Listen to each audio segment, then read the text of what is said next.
Hi guys! So, share ko lang sa inyo yung experience ko, no?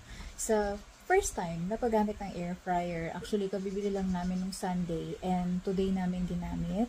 So, nag-roast kami ng chicken pero hindi buo. So, this time, ano siya, hiwa-hiwa na yung chicken and nakakatuwang gumamit, satisfying kasi unang-una hindi mo na kailangan magprito-prito sa kawali, gagamit ka pa ng gasol, gagamit ka pa ng mantika, maghuhugas ka pa ng kawali.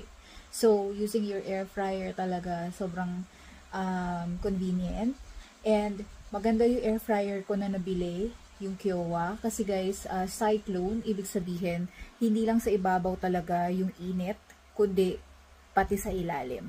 Kaya hindi mo na kailangan balibalik ta rin pa yung chicken, yung niluluto mo kasi maluluto na siya ng pantay, no? So just make sure lang na maayos yung pagkakalagay doon sa loob ng air fryer. And lumabas yung chicken, so nice, ang sarap.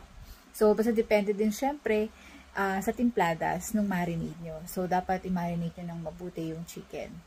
And so far, so good. So first time pa lang nagamit. So I will try naman guys yung egg next time. So bumili pa ako, order pa ako ng parchment paper para magamit ko dun sa air fryer.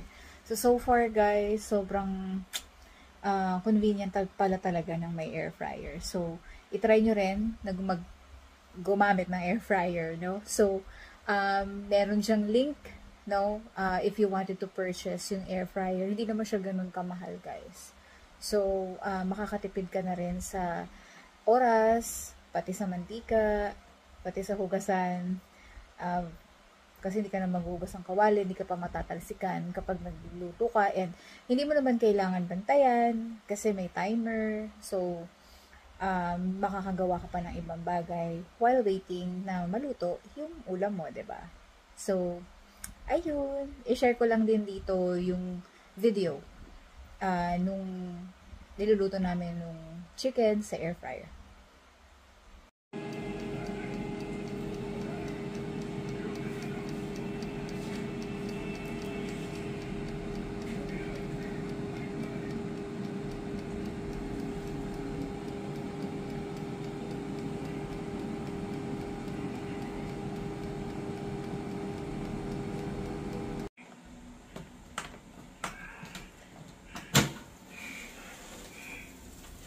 Ayun.